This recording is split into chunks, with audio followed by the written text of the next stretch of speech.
Muito bem, deixa eu chamar aqui o nosso correspondente internacional, Luca Bassani, que ele vai trazer, chegando agora no nosso Fast News, a repercussão dos líderes mundiais a respeito disso, porque o negócio está sacudindo a comunidade internacional, Luca Bassani. Posicionamentos duros contra o presidente norte-americano Nicolás Maduro, outros posicionamentos apoiando, celebrando, enfim, como é que está, meu amigo, o saldo aí, o balanço dessas manifestações mundo afora entre os inimigos e os apoiadores de Washington, hein? Luca Bassani, chegando no Fast News. Boa tarde também a você, Koba, a todos que nos acompanham neste domingo histórico. De fato, as opiniões são bastante divisivas, afinal, nós vemos que aqueles políticos ideologicamente mais próximos de Trump elogiaram a ação, enquanto aqueles mais distantes criticaram a ação por uma quebra do direito internacional. A União Europeia, enquanto instituição, através da sua principal diplomata, Kaja Kallas, pediu respeito ao direito internacional. Ela publicou nas suas redes que é necessário que todo o respeito a essas várias regras seja mantido neste momento em que há grande incerteza e que a União Europeia ela acompanha de perto todos os detalhes conjuntamente à Secretaria de Estado norte-americana. Na mesma linha, Ursula von der Leyen, a presidente da Comissão Europeia, também fez uma declaração bastante morna, dizendo que Nicolás Maduro não tinha essa legitimidade, que a situação na Venezuela ela era monitorada há muito tempo, mas que é necessário que qualquer solução deva respeitar o direito internacional e a Carta das Nações Unidas. Seguindo essa mesma linha institucional da União Europeia, o chanceler Friedrich Merz da Alemanha também disse que o governo Maduro cometeu uma série de irregularidades, mas o direito internacional precisa ser respeitado, assim como Emmanuel Macron, que jogou a bola agora para a oposição, dizendo que o futuro da Venezuela pertence aos venezuelanos e a ordem democrática deve ser reestabelecida.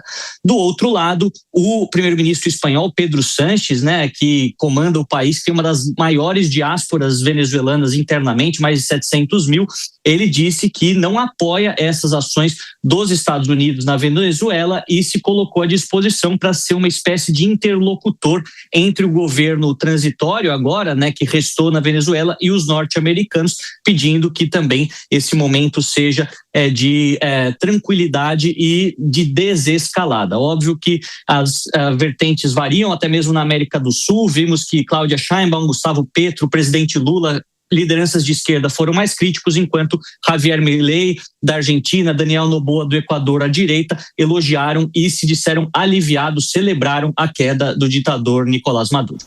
Ô Luca, saindo rapidinho agora do assunto Venezuela, nós temos uma outra notícia muito relevante, que é sobre o Ministério da Defesa britânico, que afirmou que lançou um ataque conjunto com a França contra uma instalação subterrânea na Síria. Isso também está repercutindo por aí, né? Explica pra gente.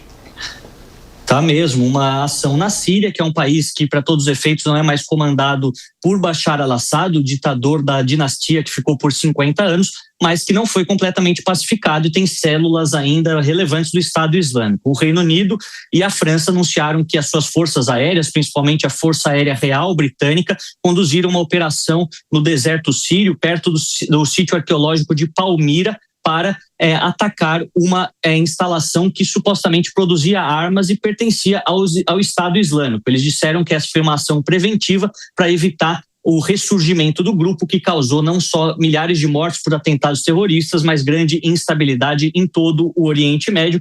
Por enquanto, não sabemos se houve o consenso do governo interino de Ahmed al-Sharaa dentro da Síria para que isso acontecesse. Fato é que essas medidas acabam novamente elevando as tensões dentro do Oriente Médio. Nós, como sempre, ficaremos de olho, tanto aí na América do Sul como no resto do mundo. Muito obrigado, Luca Bassani, nosso correspondente na Europa. Parabéns pela belíssima cobertura que você, todo o nosso time aqui de Internacional da Jovem Pan, vem fazendo desde a madrugada de ontem. Luca Bassani, olha só essa informação. A Rússia é mais um país a condenar a ação dos Estados Unidos na Venezuela. O ministro das Relações Exteriores da Rússia, o Sergei Lavrov, e o ministro das Relações Exteriores da República Bielorrússia, Maxim vou ler devagar esse nome aqui. Maxim Ryzhenkov.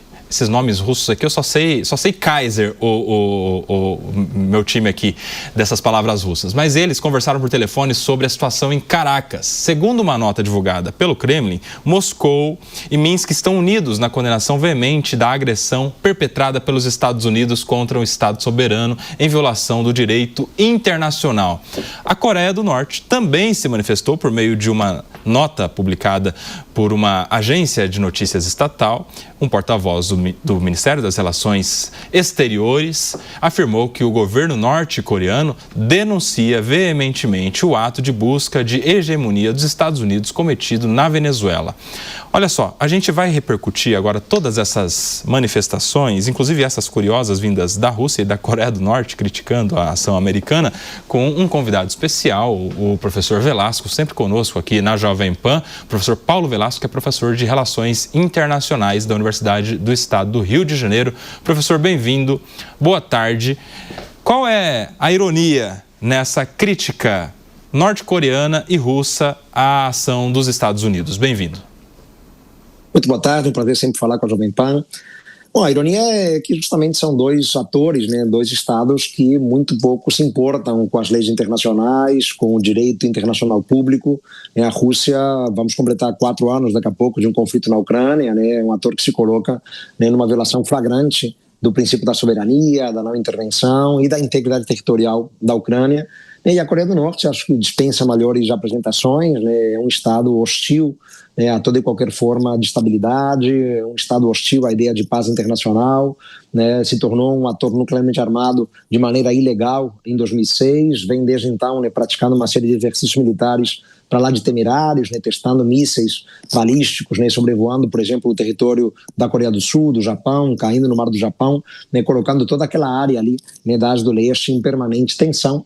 Então são dois atores, né, que evidentemente não têm, né, qualquer tipo de postura, né, em termos de legalidade, né, e evidentemente não poderiam, né, criticar o ato dos Estados Unidos, né, praticado na madrugada de sexta-feira para sábado, né? Mas são as ironias que caracterizam em grande medida o cenário internacional contemporâneo, né? Um contexto internacional marcado cada vez mais pela lei do mais forte, as leis internacionais constituídas, né, sobretudo ali ao longo do século XX, especialmente após o fim da Segunda Guerra Mundial, né, têm sido largamente desprezadas, mas é importante a gente frisar, né, desprezadas, né, não só pelos Estados Unidos, né, que de vez em quando, claro, praticam também intervenções, né, que são questionáveis, né, mas por várias outras potências, né, a China, a Rússia, né, a Coreia do Norte, né, são atores que acabam criando um cenário internacional, né, de lei do mais forte, que, claro, traz instabilidade, incerteza e prejuízos, né, para estados, por exemplo, como o Brasil, né, desprovidos de maior capacidade bélica, de maior capacidade militar, né, que ficamos muito à mercê por conta disso, né, dessa dança das grandes potências,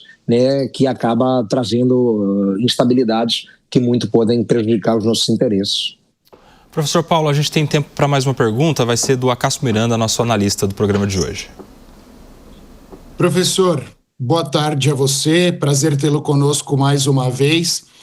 Há algum tipo de influência nesta situação no que diz respeito à guerra Rússia-Ucrânia? A ação norte-americana na Venezuela indiretamente pode influenciar numa eventual solução no que acontece do outro lado do mundo? Meu caro Cássio, é difícil a gente saber o que está rolando nos bastidores, né? Mas não seria de se estranhar, né, que houvesse alguma espécie de acerto, entendimento tácito, né, entre Trump e Vladimir Putin, né? Um acerto em termos de áreas de influência. E podemos dizer que, do ponto de vista geopolítico, né, estamos diante da volta, né, da lógica das áreas de influência. A Rússia tentando consolidar a sua influência ali, né, no seu entorno regional mais imediato, tentando, né, consolidar o domínio territorial que tem, né, ali em cerca de 20 e poucos por cento do território da Ucrânia, né, e para tanto precisa, claro, né, da chancela que venha dos Estados Unidos e, por sua vez, né, os Estados Unidos tentando consolidar, né, uma posição também de força no espaço da América Latina, buscando especialmente reduzir, né, a influência crescente da China, né, ali nas últimas 2 décadas, né, sobre a região latino-americana, né. Então talvez Moscou e Washington tenham de fato, né, pactuado de maneira tácita, né, algum tipo de entendimento, né. A Rússia nada fará de maneira mais contundente para reagir, né, a essa ação militar norte-americana que resultou, né, na captura de Nicolás Maduro, né, e, por sua vez, os Estados Unidos chancelariam, né, a perspectiva da Rússia manter o controle ali, né, sobre uma parte importante do território ucraniano. Né. Não seria de se estranhar que houvesse algo assim, né, estamos de volta à lógica das áreas de influência, né, que tanto caracterizou uma parte relevante ali do século XX.